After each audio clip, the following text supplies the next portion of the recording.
Hello everyone, and welcome back to another amazing day of Harry Potter. We are going to be reading Chapter 8, The Potions Master. There, look! Where? Next to the tall kid with the red hair.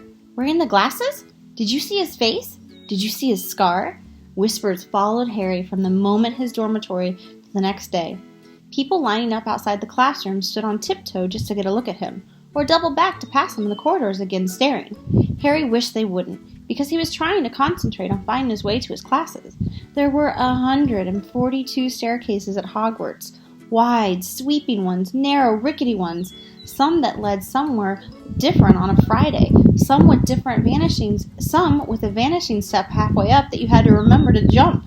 There were doors that wouldn't open unless you asked politely, or tickled them in exactly the right place, and doors that weren't even really doors at all, but solid walls just pretending. It was also really hard to remember where anything was, because it all seemed to move around a lot. The people in the portraits kept going to visit each other. Whoops, skipped a page. And Harry was sure the coats of armor could walk. The ghosts didn't help either. It was always a nasty shock when one of them glided suddenly through a door you were trying to open. Nearly headless Nick was always happy to point new Gryffindors in the right direction, but Peeves the poltergeist was worth 2 locked doors and a trick staircase if you met him when you were late for class. He would drop a wastepaper basket on your head, pull rugs from under your feet, pelt you with bits of chalk, or sneak up behind you, invisible, grab your nose, and screech, "Gotcha, conk!" Even worse than Peeves, if that was possible, was the caretaker, Argus Flitch. Harry and Ron managed to get on the wrong side of him the very first morning. Flitch found them trying to force their way through a door that unluckily turned out to be the entrance to the out-of-bounds corridor on the 3rd floor. He wouldn't believe they were lost, was sure they were trying to break in on purpose, and was threatening to lock them in the dungeons when they were rescued by Professor Quirrell, who was passing. Filch owned a cat called Miss Norris, a scrawny dust-colored creature with bulging lamp-like eyes just like Filch's. She patrolled the corridors alone. Break a rule in front of her, put just one toe out of line, and she'd whisk off for Filch, who'd appear wheezing 2 seconds later. Filch knew the secret passageways of the school better than anyone, except perhaps the Weasley twins, and could pop up as suddenly as the ghosts. The students all hated him, and it was their dearest ambition of many to give Mr. Norris a good kick. And then, once you had managed to find them, there were the classes themselves. There was a lot more to magic, as Harry quickly found out, than waving your wand and saying new funny words. They had to study the night skies through their telescopes every Wednesday at midnight and learn the names of different stars and the movements of the planets. 3 times a week, they went out to the greenhouses behind the castle to study herbology with a dumpy little witch called Professor Sprout, where they learned how to take care of the strangest plants and fungi and found out what else they were used for. Easily, the most boring class was History of Magic, which was only one taught by a ghost. Professor Binns had been very old indeed when he'd fallen asleep in front of the staff room fire and got up the next morning to teach, leaving his body behind him. Binns droned on and on while they scribbled down names and dates and got Imric the evil and Uric the oddball mixed up. Professor Fitzwick, the charms teacher, was a tiny little wizard who had to stand on a pile of books to see over his desk. At the start of the first class, he took their roll call, and when he reached Harry's name, he gave an excited squeak and toppled out of sight. Professor McGonagall was different. Harry had been quite right to think she wasn't a teacher to cross. Strict and clever, she gave him a talking to the moment they sat down in the first class. "Transfiguration is one of the most complex and dangerous magic you will learn at Hogwarts," she said. "Anyone messing around in my class will leave and not come back. You have been warned." Then she changed her desk into a pig and then back again. They were all very impressed and couldn't wait to get started, but soon they realized they weren't going to be changing the furniture into animals for long. After taking a lot of complicated notes, they were each given a match and started trying to turn it into a needle. By the end of the lesson, only Hermione Granger had made a difference to her match. Professor McGonagall showed the class how it had gone all silver and pointy, and gave Hermione a rare smile. The class everyone had really been looking forward to was Defense Against the Dark Arts, but Quirrell's lessons turned out to be a bit of a joke. His classroom smelled strongly of garlic, which everyone said was to ward off a vampire he met in Romania. He was afraid would be coming back to get him one of these days. His turban, he told them, had been given to him by an African prince as a thank you for getting rid of a troublesome zombie. But they weren't sure they believed this story. For one thing, when Seamus Finnegan asked eagerly to hear how Quirrell had fought off the zombie, Quirrell went pink and started talking about the weather. For another, they had noticed that a funny smell hung around the turban, and Weasley twins insisted that it was stuffed full of garlic as well, so that Quirrell was protected wherever he went. Harry was very relieved to find out that he wasn't miles behind everyone else. Lots of people had come from Muggle families, and like him, hadn't any idea that they were witches or wizards. There was so much to learn that even people like Ron didn't have much of a head start. Friday was an important day for Harry and Ron. They finally managed to find their way down to the Great Hall for breakfast, without getting lost once. "What have we got today?" Harry asked Ron as he poured sugar on his porridge. Double potions with the Slytherin," said Ron. "Snape's head of Slytherin House. They say he's always favors them. Well, we'll be able to see if it's true." "Wish McGonagall favored us," said Harry. Professor McGonagall was head of Gryffindor House, but it hadn't stopped her from giving them a huge pile of homework the day before. Just then, the mail arrived. Harry had gotten used to this by now, but it had given him a bit of shock the first morning, when about 100 owls suddenly streamed into the Great Hall during breakfast, circling the tables until they saw their owners, and dropping letters and packages on their laps. Hedwig hadn't brought Harry anything so far. She sometimes flew in to nibble on his ear and have a bit of toast before going off to sleep in the owlery with the other school owls. This morning, however, she fluttered down between the marmalade and the sugar bowl and dropped a note into Harry's plate. Harry tore it open at once. It said in a very untidy scrawl, "Dear Harry, I know you get Friday afternoons off, so would you like to come with me and have a cup of tea around 3? I want to hear all about your first week. Send us an answer back with Hedwig. Hagrid." Harry borrowed Ron's quill, scribbled, "Yes, please. See you later," on the back of the note, and sent Hedwig off again. It was lucky that Harry had tea with Hagrid to look forward to, because the potions lesson turned out to be the worst thing that happened to him so far. At the start of the term banquet, Harry had gotten the idea that Professor Snape disliked him. By the end of the first potions lesson, he knew he'd been wrong. Snape didn't dislike Harry, he hated him.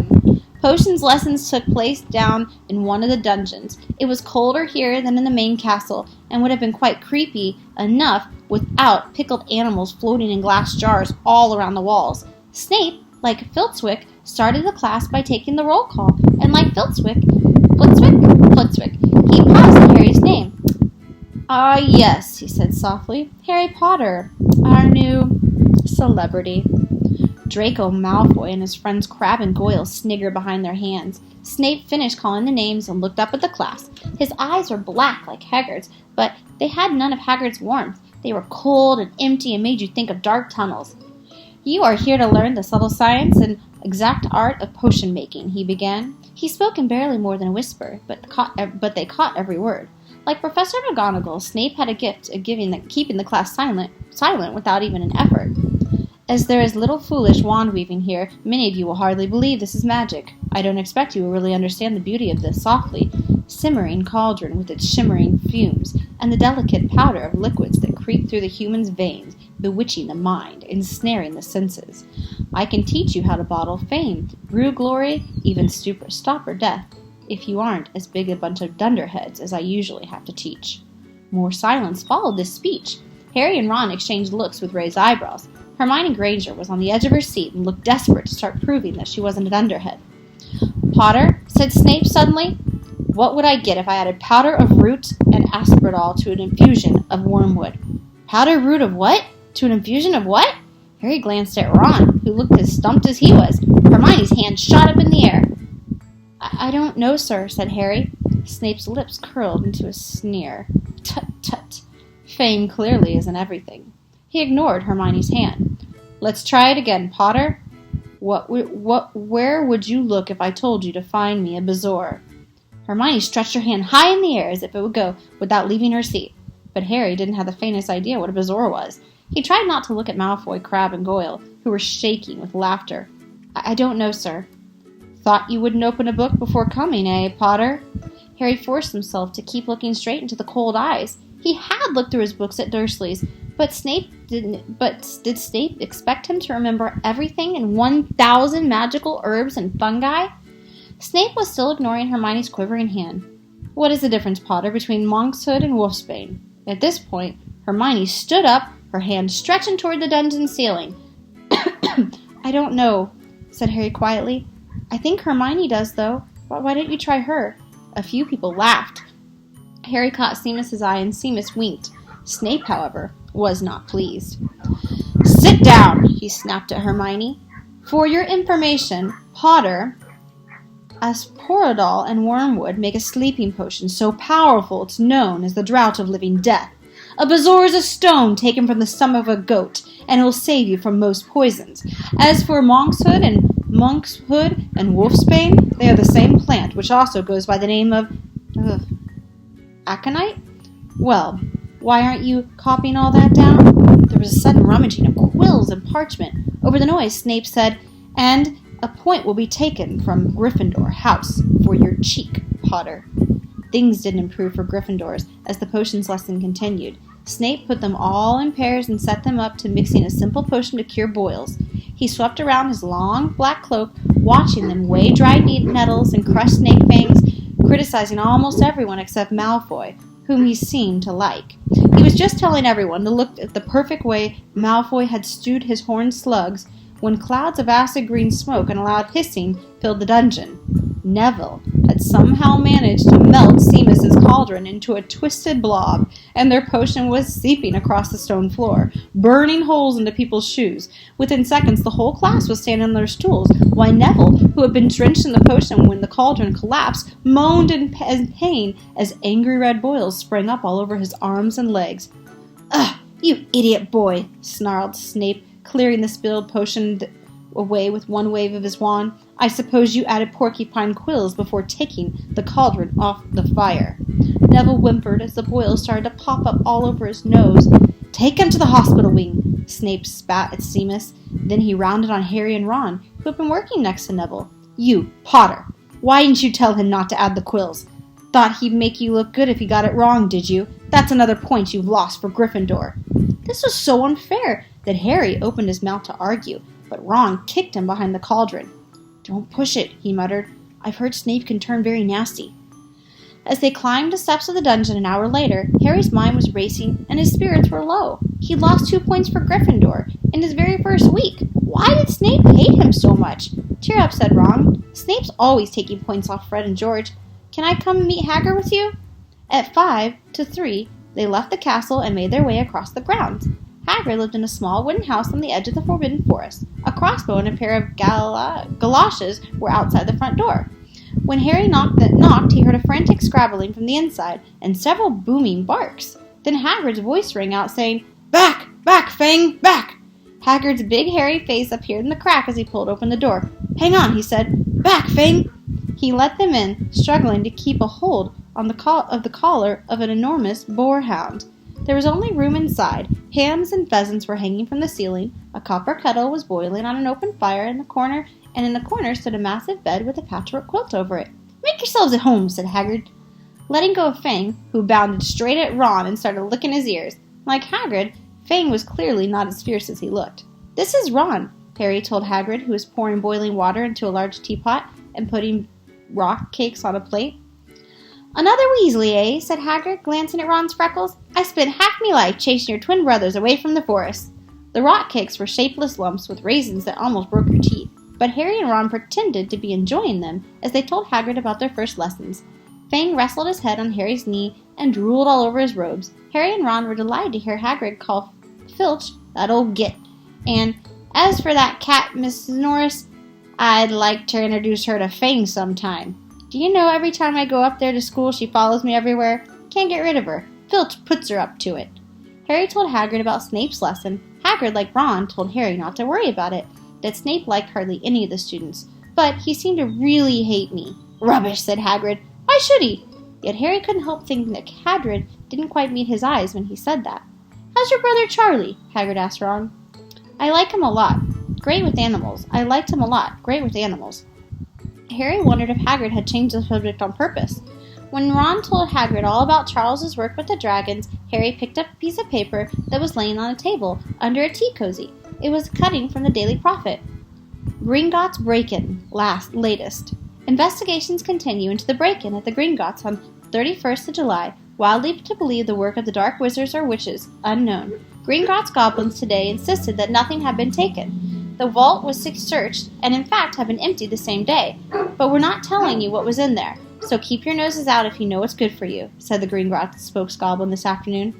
Harry remembered Ron telling him on the train that someone had tried to rob Gringotts, but Ron hadn't mentioned the date. Hagrid, said Harry, that's Gringotts break-in. That happened on my birthday. It must have been happening when we were there. There was no doubt about it. Hagrid definitely didn't meet Harry's eyes this time. He grunted and offered him another rock cake. Harry read the story again. The vault that was searched had in fact been emptied earlier that same day. Hagrid had emptied a vault 713, if you could call it emptying, taking out that grubby little package. Had that been what the thieves were looking for?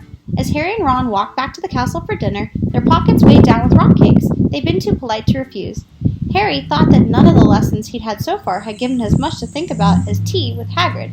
And Hagrid collected the package just in time. Where was it now? And did Hagrid know something about Snape he didn't want to tell Harry? Ooh, that's a mystery one. That is the end of Chapter 8 of our Harry Potter Read Aloud. We will do Chapter 9 next time. It's called The Midnight Duel. Sounds very good. And I had a good time. So